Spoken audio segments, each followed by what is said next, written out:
Hi there. You're not going to be able to see me for most of this little tutorial that we're doing today, but I just wanted to kind of show you what we're working with. This is the best way I could do it. We're just not high tech just yet, but maybe we'll get there. So I'm going to be putting some ink down here. I'm going to be making some marks over here. So today we're talking about mark making. So basically that's just any lines, patterns, textures that you put down on paper or any other medium. But we're working with paper and some paints and just some found objects today. So found objects is basically, I went around the office, I took some stuff from home, just random things. So I've got like a carrot here. I've put some marks into it. What else have I got? My banana peel from this morning. We don't know. That might not be interesting, but we'll see where we go with that. Just some stuff that was kind of going off in the fridge, basically. So an avocado. That might be good for some texture. I don't know how well you can see that. Yeah, there we go. We've got oranges. So I'm gonna use like this side. I think we might get some nice patterns there. And then the peel as well. I've got a pine cone. That might prove to be interesting. What else? Got a cotton ball. And I grabbed this from our storage area. It's a thimble basically. I'm not sure why we have so many of them, but we're gonna make some marks with that. You can use straws and I've got a paper cup, but so you can use the paper cup, we can try that, but also if you have rubber bands, you can put them around that, or any you know, used toilet paper roll or paper towel roll. We can try making some marks with that, see what happens there. So yeah, we'll just get into it. So what I've done is I just took one of our dollar store canvases basically. I'm just gonna throw my paint down on here. I've got just a bit of waxed paper on there just to, we're just kind of trying to reuse things and use things in really creative ways. So finding ways to take things that you have around the house and make some art with them. Paint, if you don't have paint, I tried making paint and we can give you a recipe for making paint. It's very messy though, but it makes kind of a cool, so I made paint with flour and water and a little bit of turmeric. So turmeric's that really bright yellow spice. And then I just took some found objects, like the wrapping netting for oranges. I used that to make some marks over here. I used a chopstick to make these marks here, as well as this mark over here. I kind of did some splatter. So it turned out kind of cool. It has this kind of gold color. Yeah, so that's something that I did with making paint. We will either be supplying you with paint, or if you have paint around the house, this is,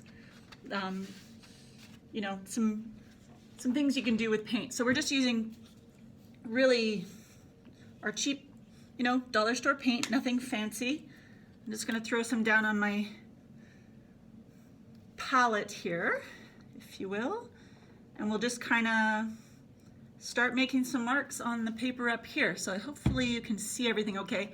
And because we're doing this together for the first time, I don't know if these will work, but we're experimenting, right?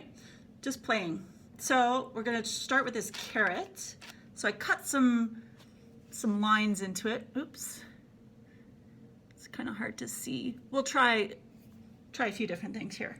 So first, I guess we could try just the bottom end of the carrot. Let's see how this works.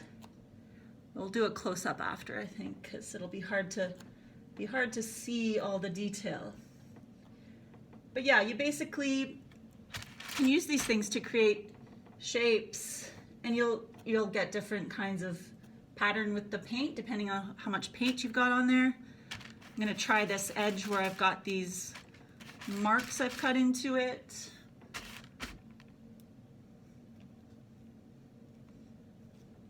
So you're just creating patterns, and it doesn't have to be fancy, like I said. It's just finding ways to reuse things or use things in different ways that you hadn't thought about before.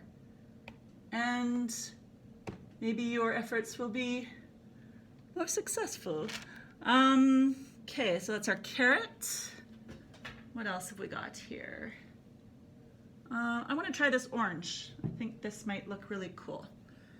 Hopefully it will. Green oranges, anyone? Okay. So I've got some paint on there. Looks kind of cool. Just gonna see what that looks like.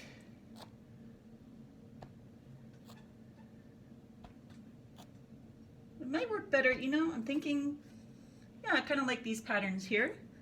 You could use watercolors. You can overlap things.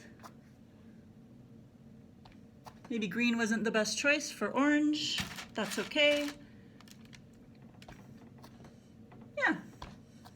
So you get the idea. We're just making marks and we're figuring out ways that we could put all these things together. But just with things that you might have lying around the house. I'm gonna throw another color in here maybe. And just see, get a bit of red. And maybe take our pine cone, see what we get here. So you could have leaves, you could use rocks, flowers, just grab stuff from outside, grab stuff from your kitchen, dollar stores, kind of like if you're starting to try to make art on the cheap, I start to view everything as a tool for art, and I spend a lot of time in dollar stores, you know, doing our shopping for Save Us Art. Or sometimes I go into the kitchen section and I think, well, that would be handy. So just ways that you can, yeah, do things cheaper. So this looks really cool. I will zoom in after and let you see what all these different marks look like. So yeah, I kind of like that one. That's our pine cone. Let's take a look with this. I'm going to try something with the avocado. I didn't want to be, you know, wasteful with food. Otherwise I would have grabbed some, you know, I think corn would look really cool. Something with a lot of texture to it. So just think in terms of texture, what kind of effects you want. You can just take these and roll them. You can kind of see that things fade out after a while. You could add extra water. Whoops. Yeah.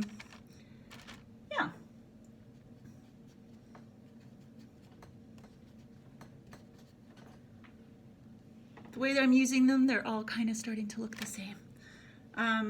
But I just wanted to give you an idea how this could work.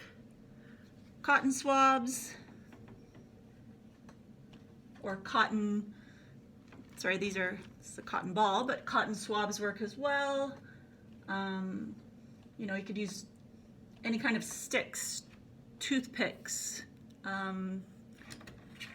So I have like a chopstick. You could use like a,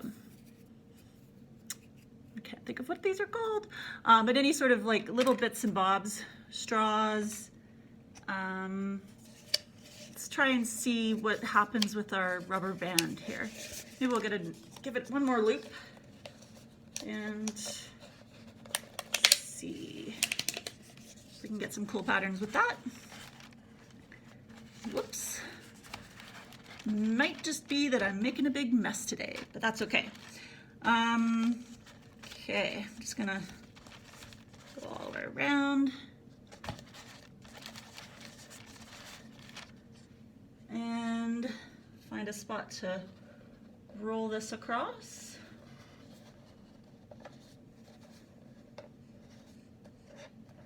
yeah, looks pretty cool. And you know, it might be easier to work with if you get like a toilet paper roll, empty rolls. You can use the other end of this for circles, of course.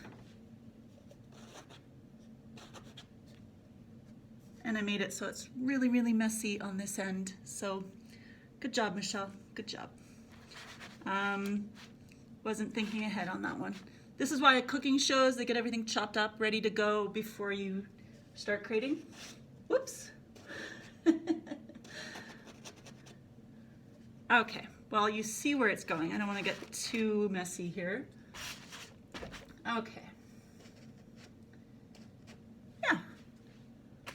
I think perhaps I have made enough of a mess, but you get the idea. So you can use old brushes. You can use, let's see. Well, we talked about fruit, vegetable scraps.